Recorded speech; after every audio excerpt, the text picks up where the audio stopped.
তুমি নবীর উম্মত দাবি করো সুন্নাহ মানো না, নবীর অপমানে তোমার হৃদয় কাঁদে না। তুমি নবীর উম্মত দাবি করো সুন্নাহ মানো না, নবীর অপমানে তোমার হৃদয় কাঁদে না। তুমি বিজাতীয় সংস্কৃতিতে সপেছ পরাণ, বিজাতীয় সংস্কৃতিতে সপেছ পরাণ। তুমি কেমন মুসলমান, তুমি কেমন মুসলমান? কথা বলে না? নামাজের সাথে নাই পরিচয়, মানো না কোরআন। নামাজের সাথে নাই পরিচয়, মানো না কোরআন। তুমি কেমন মুসলমান? ঘুষের টাকায় প্রাসাদ বানাও, শুধু ছাড়ো না, দিন দুঃখী না খেয়ে মরে খবর রাখো না। আছে না নাই? নবীর উম্মত দাবি করে টেবিলের তলে ঘুষ না খাইলে পেটের ভাত হজম হয় না, সুদ না খাইলে পেটের ভাত হজম হয় না। দেখবেন রাস্তাঘাটে ঘুষ খায়, আবার উল্টা পাল্টা বলে যে এটা ঘুষ নয়, এটা হলো হাদিয়া। খেজুর গাছ পর্যন্ত আমার নবীকে চিনল, একটা আসমানের মেঘ পর্যন্ত আমার পয়গম্বরকে চিনল।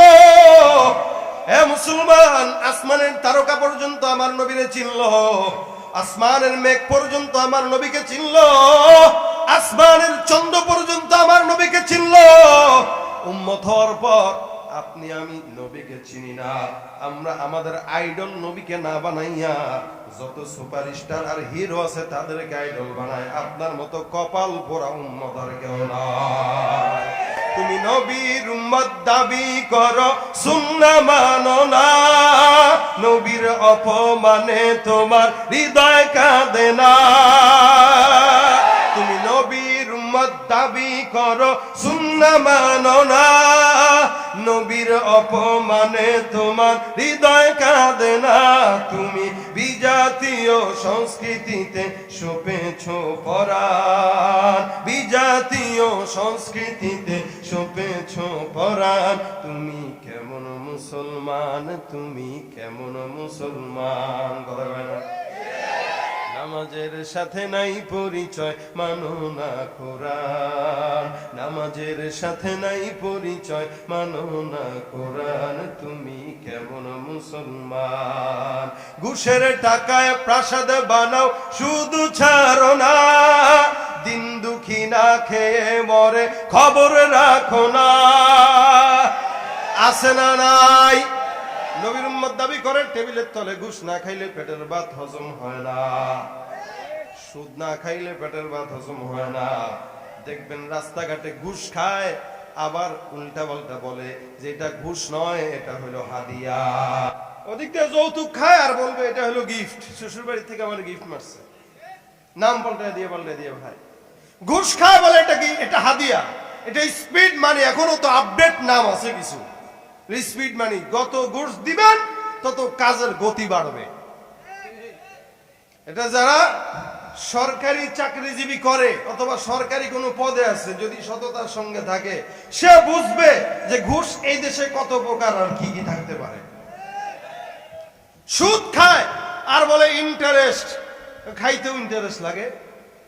আবার কাউকে ইদানিং নাম পাল্টায় দিয়ে আরবি নাম দিয়ে বলতেছে মুনাফা। তার মানে এটা জায়েজি নাম, আরবি নাম লাগাই দিছে না, মুনাফা পাই আমি সুদ খাই না। যেটা মুনাফা ওটাই সুদ, যেটা ইন্টারেস্ট ওটাই সুদ, যেটা হাদিয়া বলেন ওটাই হলো ঘুষ। যতই নাম পরিবর্তন করে বলেন, হারাম হারাম কোনোদিন হালাল হতে পারে না। যদি তাই হয়, পেট টেট খারাপ হইলে যা করেন ওটারে ডাইল মনে করে খায়েন, জায়েজ হয়ে যাবে। কথা কয় না? ঘুষখোর আছে না এলাকায়? হাত তুলবেন নি? হাত তুলবেন বললে এটা তুলবে না, কারণ মানুষ জানে যে যেটা গুনাহ, ওইটা গুনাহ করার পরে হাত তোলা যায় না। আল্লাহ পাক ঘুষ সুদ এগুলো থেকে আমাদেরকে হেফাজত করে, বলেন আমিন। এটা মারাত্মক ব্যাধি, যত ইবাদত করবেন সব শেষ। রাসূল করিম সাল্লাল্লাহু আলাইহি সাল্লামকে সমস্ত পশু পাখি চিনার পর উম্মতরা আমরা চিনি না।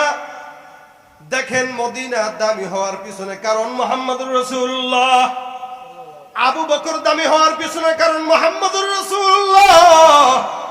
রাসূল করিম সাল্লাল্লাহু আলাইহি ওয়াসাল্লামের সঙ্গে যেই মিশছেন আল্লাহ পাক রব্বুল আলামিন তাকে দামি বানায় দিয়েছেন। দেখেন রাসূল করিম সাল্লাল্লাহু আলাইহি ওয়াসাল্লামের শহর মদিনাকে ধ্বংস করতে যায় ইয়ামানের বাদশা তুব্বা হিময়ারি। ওই বাদশার সামনের দিকে আগায়, বাদশার সঙ্গে ছিল একজন পাদ্রী। আগের কালের জামানায় পাদ্রী বাদশার সঙ্গে কবি থাকতো, পাদ্রী থাকতো, ব্যাখ্যাবিদ থাকতো, ডাক্তার থাকতো, সব থাকতো। এই পাদ্রী রাহেবটা যখন বাদশার সামনের দিকে আগায় মদিনা শহরের গলির ভিতরে ঢুকলো। মদিনার গলিতে ঢোকার পর রাহেব ডাক দিয়া বলে, বাদশাহ আল্লাহর কসম, এলাকার আবহাওয়া বলে এই এলাকাটা সাধারণ কোনো এলাকা নয়, এটা দামি একটা এলাকা। কেমনে বুঝলা তুমি দামি এলাকা? বলে এলাকার আবহাওয়া বলে। কেমনে বুঝলা? বলে অমুক অমুক এলাকার আবহাওয়া ভিন্ন, এই এলাকার আবহাওয়া ভিন্ন। আমি পূর্ববর্তী কিতাবে পেলাম আল্লাহর নবী শেষ জামানার পয়গম্বর মুহাম্মদুর রাসূলুল্লাহ সাল্লাল্লাহু আলাইহি ওয়াসাল্লাম যেই এলাকায় যাবেন, হিজরত করে মক্কা থেকে মদিনায় আসবেন, ওই এলাকার আবহাওয়াটা এমন হবে, অর্থাৎ যেই আবহাওয়ার কথা উল্লেখ আছে আজকের এই ইয়াসরিব শহরে ঢোকার পর মনে হইল এটাই সেই এলাকা ছাড়া অন্য এলাকা নয়। এই এলাকাটার ভিতরেই আখিরি জামানার পয়গম্বর, আখিরি জামানার নবী মুহাম্মদুর রাসূলুল্লাহ সাল্লাল্লাহু আলাইহি ওয়াসাল্লাম হিজরত করে আসবে। ওই নবী আর বেশি দিন বাকি নয়, পয়গম্বর আসবে।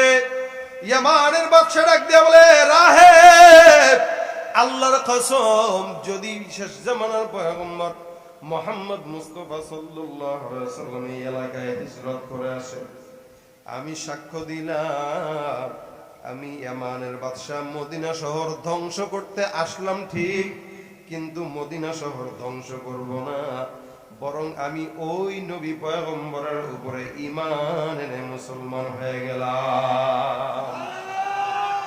নবীকে দেখাও নাই, নবীকে না দেখে মুসলমান হয়ে গেল। এবার দুইটা কাজ করলেন বাদশা তুব্বা হিময়ারি। এক নাম্বার কাজ, একটা চিঠি লিখলেন। দুই নাম্বার কাজ, সুন্দর করে একটা ঘর বানাইলেন। চিঠিটা লিখলেন, আমানতু বিকা ওয়া বিকিতাবিকাল্লাযী ইউনজালু আলাইক ওয়া আনা আলা দীনিকা ওয়া সুন্নাতিকা ওয়া আমানতু বিরাব্বিকা ওয়া রাব্বি কুল্লি শাই ওয়া আমানতু বিকুল্লি মা জাআ মিন শারাই'ল ইসলাম ফাইন আদরাকতুকা ফাবিহা ওয়া নি'মা ওয়া ইন লাম উদরিককা ফাশফা' লি ওয়া লা তানসানি ইয়াওমাল কিয়ামাহ ফাইন্নী মিন উম্মাতিকাল আউয়ালিন। সুন্দর করে চিঠি লিখলেন, হে পয়গম্বর, আমি আপনার উপর ঈমান আনলাম, আপনার রবের উপর ঈমান আনলাম, আপনার উপরে যে শরীয়ত আসবে সেটার উপর ঈমান আনলাম, আপনার উপরে যা কিছু সত্য আসলো সব কিছুর উপর ঈমান আনলাম। যদি দুনিয়ার জমিনে আমি আপনাকে পাই এটা আমার জন্য সৌভাগ্য, আর যদি আপনাকে না পাই তাহলে ফালা তানসানি ইয়াউমাল কিয়ামা, আপনি আমার কিয়ামতের ময়দানে ভুলে যাবেন না, কারণ আমি হলাম আপনার সর্বপ্রথম উম্মতের ভিতরে একজন উম্মত। এই চিঠি লিখলেন। চিঠি লেখার পর ঘরটা বানাইলেন, দুই তলা সুন্দর করে একটা ঘর। ঘর বানায় কয়েকজনকে সঙ্গীকে ডাক দিয়া বলেন, তোমরা এই ঘরের ভিতরে থাকবা, যত খাবার দাবারের খরচ সব আমি তোমাদের জন্য ইয়ামান থেকে ব্যবস্থা করব, তবে এই চিঠিটা তোমাদের কাছে রেখে দিবা। যদি কখনো তোমরা নবীকে পেয়ে যাও, আমি যদি পাই এটা আমার জন্য সৌভাগ্য, যদি আমি না পাই তোমাদের ভিতরে যারা পাবা তারা যেন এই চিঠিটা পয়গম্বর পর্যন্ত পৌঁছায় দেয়। সুবহানাল্লাহ। পয়গম্বর পর্যন্ত যেন পৌঁছায় দেয়। যেই পাক তোমরা ওসিয়ত করে যাবে এই চিঠিটা নবী পর্যন্ত পৌঁছবে। আল্লাহ পাক রব্বুল আলামিনের পয়গম্বরের উপর ঈমান আনার পর ইয়ামানের বাদশা তুব্বা হিময়ারি আবার ইয়ামানের ভিতরে চলে গেলেন। একদিন যায়, 2 দিন যায়, 3 দিন যায়, 4 দিন যায়, 5 দিন যায়, 1 বছর, 2 বছর, 3 বছর। এমন করতে করতে 100 বছর, 200 বছর, 300 বছর পার হয়ে গেল। 1 2 3 4 5 6 7 8 9 পর্যন্ত চলে আসলো। 900 বছর পার হয়ে গেল। সুবহানাল্লাহ। 900 বছর অতিবাহিত হয়ে গেল। রাসূল করিম মদিনার জমিনে আসলেন হিজরত করার পর। আল্লাহর নবী মক্কা থেকে মদিনায় যায়, আবু বকর সিদ্দিক সঙ্গে পয়গম্বর যায়। মদিনার মানুষরা, মক্কার মানুষরা পয়গম্বরকে কষ্ট দেয়, আর মদিনার কাফেররা রাসূলকে স্বাগতম জানানোর জন্য দাঁড়ে দাঁড়ে দাঁড়ায় আছে।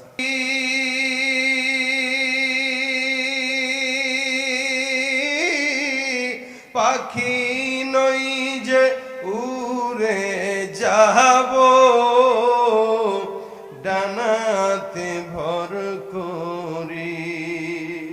আমার আশায় আছে সম্বল নাই, আশায় আছে সম্বল নাই, করি কি উপায়। মনে বড় আশা ছিল যাব মদিনায়, মনে বড় আশা যাব মদিনা। মদিনা যাইতে পারলাম না, মদিনা দেখতে পারলাম না। আমি অসহায় তাই এত দূরে, আমি অসহায় তাই এত দূরে রই, শুধু সালাম জানাই। মদিনা যাইতে পারলাম না, মদিনা দেখতে পারলাম না। মদিনার নাম কত সুন্দর, মদিনা কেড়েছে অন্তর।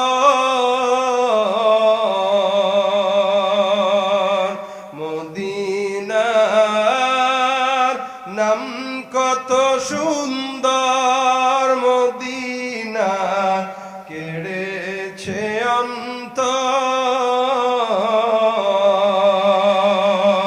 ওই মদিনার পথের ধুলি আমি, ওই মদিনার পথের ধুলি আমি মাখতে পারলাম না। মদিনা যাইতে পারলাম না, মদিনা দেখে